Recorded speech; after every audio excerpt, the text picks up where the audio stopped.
I think my wife might be cheating on me with a 17-year-old she coaches, but I don't know for sure. What should I do?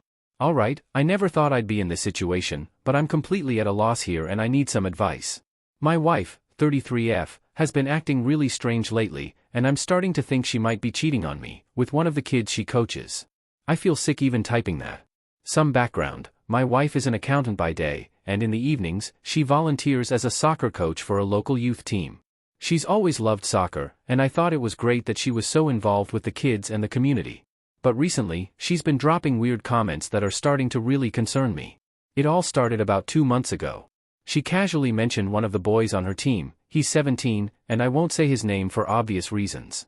At first, it was harmless stuff, like he's really talented for his age or he's a natural leader on the field. I didn't think much of it because, well, she's a coach, and it's her job to encourage the kids, right? But then the comments started to get weird. Like one night, out of nowhere, she said, "You know, kid's name has really pretty eyes. They're so striking." I remember thinking, that's an odd thing to say about a kid you're coaching. I kind of brushed it off at first, but then more things followed. Another time, she came home after practice and said, "He's so much more athletic than anyone else on the team. It's impressive how developed he is." Again, I tried to shake it off, but my gut started nagging at me. Why is she talking about him so much? Then there's the fact that she's been getting way more secretive. She's always been open with her phone and emails, but lately, she's been turning her screen away from me when she texts or checks messages. I asked her about it, and she just laughed it off, saying I was being paranoid. She's also been staying later and later after practices. At first, she told me it was just because they were prepping for some tournament, but now, even with the tournament over, she's still coming home late. When I ask, she gives vague excuses like, "Oh, the team needed extra help," or "I had some paperwork to catch up on." Here's the thing that really has me spiraling. Last week, I came home early from work. I expected to have the house to myself since she was supposed to be at practice, but when I walked in, I found her sitting on the couch, texting someone with a huge smile on her face. When she saw me, she quickly locked her phone and got super flustered. She said it was just one of the parents asking about game schedules, but it didn't feel right. I don't have any solid proof, but something just feels off. Why would she be talking about this kid's looks?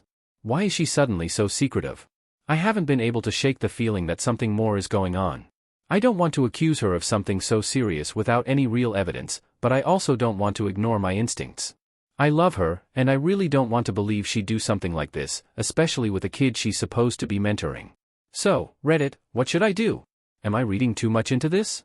Is she cheating on me with this 17-year-old, or am I just being paranoid? How do I even begin to confront her about something like this? Any advice would be appreciated.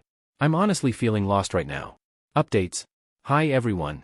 First off, I want to thank all of you for the overwhelming amount of comments, advice, and support on my original post. I really needed some sense knocked into me, and I genuinely appreciate the community's input. It has meant a lot during this confusing time. After reading your comments, I took some of your advice and contacted my lawyer on the evening of my original post. I'll go into more details about that shortly, but before diving into the updates, I'd like to clarify why this post is coming out now and in this format. Unfortunately, after posting, my original post was taken down and I received a 3-day ban from the subreddit. Thankfully, the post was later restored, but I had to wait until the ban lifted to share updates. I did keep track of each development and wrote them out as they happened, so I'll be sharing them in chronological order, just as I intended from the start. Update 1. I took some of your advice and reached out to a lawyer, well, sort of. An old friend from high school, who's now a successful family lawyer, happens to be visiting this week. While family law isn't exactly what I need, I'd rather speak to someone I trust before hiring a lawyer and potentially escalating things out of control. I'm meeting him for coffee tomorrow and will update you afterward. I'm hoping he can give me some solid legal advice without things getting too intense. I obviously don't want her to be arrested or anything drastic like that, but I also don't know what to do next. Right now, I'm not even angry, just overwhelmed and in shock. It's hard to process that someone I've been so close to over the last 2 years might not be who I thought and could have been hiding something awful this whole time. Update 2. The last 5 days have been absolute hell. The title is a bit of a giveaway, but pretty much everyone who commented was right, and my own suspicions have been confirmed. After talking to my friend, the lawyer, we agreed that I should confront her with my concerns, suggest looking through her phone together just to put some of my suspicions to rest. I realize how risky this was, but we really didn't have a lot of choice considering there was no clear proof that anything weird had been going on. He suggested that we meet somewhere quiet, but still in a public setting in case she decided to freak out and do something irrational. I decided to take her to our local park where I sat her down on a park bench well away from any crowds of people.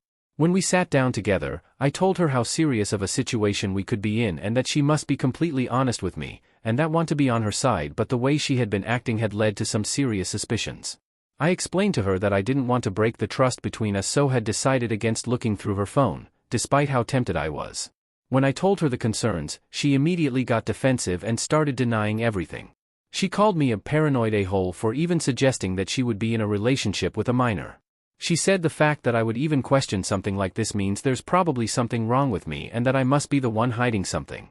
Honestly, the way she reacted just confirmed to me that there was something that she hadn't been telling me this entire time, and that without her cooperation, the safest bet was probably just to leave. I suggested that we look through her phone together just to provide me with closure, and even if there was nothing to hide, it would mean a lot to me that she would just humor me, and that it might even be fun to look through together and laugh at how ridiculous I was being. She screamed at me for trying to invade her privacy and that I had massively overstepped the line before storming away from me, back to the car and driving to her friend's house to stay for the night. I don't know what she talked about with her friend, but at around 3 a.m. the next morning I got a really long text from her giving her view of the situation. The messages was as follows. The entire message was considerably long, so I've summarized it for this post. My wife, I really don't think what I have been doing is wrong. It started with me just helping this kid with some extra practice because he was struggling to get the hang of some of the drills we had been working on in that day's training session. These private sessions were becoming more regular, and after about 3 weeks of extra training sessions he sent me a friend request to my Instagram. He wasn't the first one of the team to send me a request, and I wouldn't usually accept them, but as I was giving this kid private coaching sessions it made more sense. He started to send me DMs, so I responded, because I'm not a total a-hole. Okay, maybe the texts aren't just about soccer anymore. There's nothing wrong with being friends with a kid. You've always been super close to your younger brother and I've never called you out for being weird. The message then proceeded to say how much of an a-hole I was for trying to call her out and trapping her in a situation that would always leave her looking bad. She ended the message by telling me that she thinks that she'll be able to look past this and forgive me for being a total insecure stickhead, and that if I ever questioned her like this again, she would be filing for a divorce. I was in complete shock when I read this response, as I have never seen this side to my wife. This is not the kind, loving, respectful, and open person whom I had married, and it is driving me totally insane. I just don't know what to do. I understand that what she was telling me is not normal, and I can't believe how naive I have been for so long, but I still feel like there's even more going on that she's not telling me. Her long message didn't actually explain why she had been messaging this kid so much and for so long, or why she had been spending literal hours every evening locked in our bedroom or on the sofa just on her phone. IDK, maybe I am just being paranoid? Maybe this is more normal than I'm making it out to be, although this seems unlikely. Should I still try to look through her phone anyway, despite what she's told me? When we had met the previous day, my friend mentioned that this was out of his field, but that I shouldn't contact the police until I was more sure of anything, because if we did end up getting a divorce, and she is technically innocent, calling the police on your wife for providing extra help to a kid she coaches wouldn't look very good for me in a courtroom. Again, I apologize to everyone for the late update, and I know this post is kind of all over the place, but I hope you have been able to follow. Edit, this post was temporarily removed but has now been reinstated. I appreciate all the support and advice so far, and I'll be responding to comments to answer questions and clear up any confusion. I will be giving another update on the development of the situation. Thank you for your patience. Update 3. I did what many people suggested and contacted our local police. Although this would be the preferred option, our current financial positional and my current salary doesn't allow me to hire a private investigator. She is also the main earner in the relationship, about 60% of our shared income. Not only can I not afford to hire a PI, but there is also the issue that we have a shared bank account. Any purchases? I am aware that it's always smart to have our own individual bank accounts alongside a shared one, but we have been so close as trusting with each other that we haven't really seen the need for this, and having a joint account has never really been an issue. As her job as an accountant, she is mainly in charge of managing our banking, and any large purchases have to go through both of us, just by the way the account is set up. This means it would be practically impossible to hire a private investigator without her finding out. After our last conversation, she has moved back after staying with her friend, and we are living in the same home. It is very awkward, and I have been trying to avoid her wherever possible whilst doing my best not to let on that I am trying to dig further. It was about a day after my last post that I decided to contact the police, and after a pretty long conversation explaining the situation, they told me that there was no legal grounds for them to take action without any concrete evidence or clear signs of suspicious activity. They advised me to keep an eye out and call them immediately if anything new came up. I appreciated their time, but honestly, their advice didn't give me a clear path forward. Update 4. So, there has been a major development to the situation. I am feeling a load of complicated emotions right now, and writing this has been very tricky. Since the police couldn't help, I took advice from many of you and contacted our shared mobile provider. After some back and forth, they sent over out call and SMS records from the past 6 months. These records only cover standard messages and calls. I spent hours combing through these records, trying to find anything unusual, and eventually found what I was looking for: a lot of messages and calls with a specific unknown number. After digging into it, I realized that this number wasn't the kid's. It belonged to his dad. Suddenly, things clicked, and at the same time, I was thrown into a whirlwind of emotions: grief, anger, disbelief. In a weird way, I was also somewhat relieved. I don't know for sure, but what I think has been going on this entire time is my wife has been having an affair with this kid's dad, hence her recent obsession. Knowing full well that she couldn't openly talk about her relationship with this dad, it appears she has been using his son as an outlet to talk about him in our daily lives without arousing too much suspicion. In some strange way, I even feel a hint of relief. If I'm right, at least she wasn't involved with a minor. This still feels like a betrayal, but one that's more bearable than the alternative. Looking through the messages, I can now see that she is obsessed with this man, and it looks like they are in love. I am distraught that this has been going on now for so long, and that the person who I have trusted and confided in for so long has been lying to me this entire time. I cannot really put the way I am feeling into words. I can't be certain that nothing inappropriate happened between her and the kid, but this explanation now feels more plausible to me. Still, I feel like I'm mourning the person I thought I knew and loved. The woman I've been with for 6 years, whom I trusted completely, has been hiding this from me, and it's crushing. Update 5. I honestly don't see any way of working through this, so I have contacted a divorce attorney and am filing for a divorce. She isn't aware yet, as my lawyer and I are just making everything final before serving her with the papers. I am also looking for a new apartment that I can move into when this becomes more final.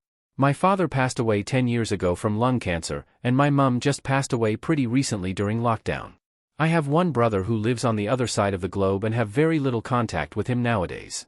I haven't seen him since my mum's funeral, and my wife has really been the only person who has been alongside me through these tricky last few years. She has family, both her parents are still alive, and she is very close to her sister. I have no idea if any of them know anything about what's going on, but I know she tells her sister everything. Also, most of my friends are also friends of hers, or in a relationship to one of her friends, as I was new to the area when we met and didn't know many people. I don't really want to put them in the situation of having to pick sides, but also could really do with a close friend to express my feelings to. As far as the kid and his dad, I still don't actually know who they are. I don't tend to get involved with her work, like volunteering. I have never met anyone on the team she coaches or any of their parents. So, I obviously don't know anything about this guy. In none of the messages was there any mention of a wife or girlfriend, only the name of his son. At this stage, I don't think it's my responsibility to try and inform the family of the guy she's been seeing, as I literally don't even know who he is. I don't plan on confronting her about everything I have found out, but will definitely answer any questions if she asks why I'm so suddenly asking for a divorce. I would really like to hear if anyone else has had similar experiences and what would be the best way to move forward. What's the best way to go about a tricky divorce without anyone close to me to ask for guidance and support? Thank you for reading, and I'll keep everyone updated as I figure out the next steps. Any further advice would be deeply appreciated. Update 6. First off, I just want to thank you all for your support and patience through this difficult time. Unfortunately, my most recent update was removed, so I reposted it, but that was then locked, so I haven't been able to reply to any comments or make any edits to the actual post. Now, before the update, I also need to admit something that I lied about in my last update. I said I got records from our shared phone provider, but the truth is, I actually went through her phone. I was nervous about admitting this on here and worried about potential consequences. But in retrospect, I feel I had good enough reason to check, and the phone was purchased using our shared bank account, which could give me a valid claim for accessing it. If it counts for anything, I did try to contact our shared service provider, but they told me they don't give out any specific personal information, this includes messages, to anyone but the police, for security and confidentiality reasons. When looking through her messages with Hot Soccer Dad, the same name kept coming up and it became clear that this was the kid. The messages made it quite obvious who it was, as they were often using the kid as an excuse to stay in contact. The conversations were overly flirty, and it was quite obvious that something was going on between the two of them. On top of this, it looks like they have met up several times for coffee after practice. I don't know where the kid goes in that time, as there is still no mention of his mother, and I still don't know much about the kid's family situation. With all that said, I'm relieved to say that things are finally moving forward. I decided to meet with a divorce attorney who has been fantastic and am in the process of finalizing everything. I'm now set up in a temporary apartment with a separate bank account. It was surprisingly easy to open, and I regret not doing it earlier. The freedom it's given me has been a massive weight off my shoulders. I'm not naive anymore, and I have no intention of dragging this out, but know things may still get complicated. Though, after a lot of stress and uncertainty, I'm finally starting to see the light at the end of the tunnel, and it's a relief to think she'll soon be out of my life. The last real piece of bad news in this update. Her family, especially her sister, is fully aware of the situation but has chosen to side with her. I've never been the biggest fan of her sister, to be completely honest, but never to this extent. I've been receiving aggressive messages from her sister, calling me selfish and threatening to ensure my wife gets everything. They've even implied that they use their family's financial resources to back her legally, as they're well off and have offered to cover her costs. To add to this, there are some legal loopholes regarding outshared assets, including the house, which could mean I have a lot more to lose in this than I expected. This has been a humbling and, in some ways, eye-opening experience. I always assumed infidelity, or these kinds of situations, would be easy to spot. I never expected to be blindsided by my own partner, someone I loved and trusted completely. I realize now that betrayal doesn't fit into near categories or follow obvious patterns. Although this situation didn't turn out to be the predatory relationship I feared, it's shown me that anyone, male or female, can be vulnerable to this kind of manipulation. With the court date likely coming up in the next couple months and the divorce process underway, it feels like I'm nearing the end of this exhausting chapter. I'm incredibly grateful for all the support and insight I've received here. It's been a strange few weeks, but I'm determined to close this chapter and start fresh. I'll keep sharing updates as things progress, though I don't foresee too many more developments. Thank you again for being there. I know I can't respond to everyone, but your encouragement has meant a lot and given me the courage to keep on fighting. Oh, and one more thing I forgot to add, I reconnected with my brother and shared everything about what's been happening. Thankfully, he was really glad I reached out, and he's actually planning to come visit at the end of the year. I'm really looking forward to it. I've missed him a lot since we last saw each other during the difficult time of our mother's passing. Since this is the r/advice subreddit, I still need to ask for advice, so, can anyone give me any advice on how to get through a tricky divorce? Has anyone else been through anything similar to this? What is the best way to move on with my life?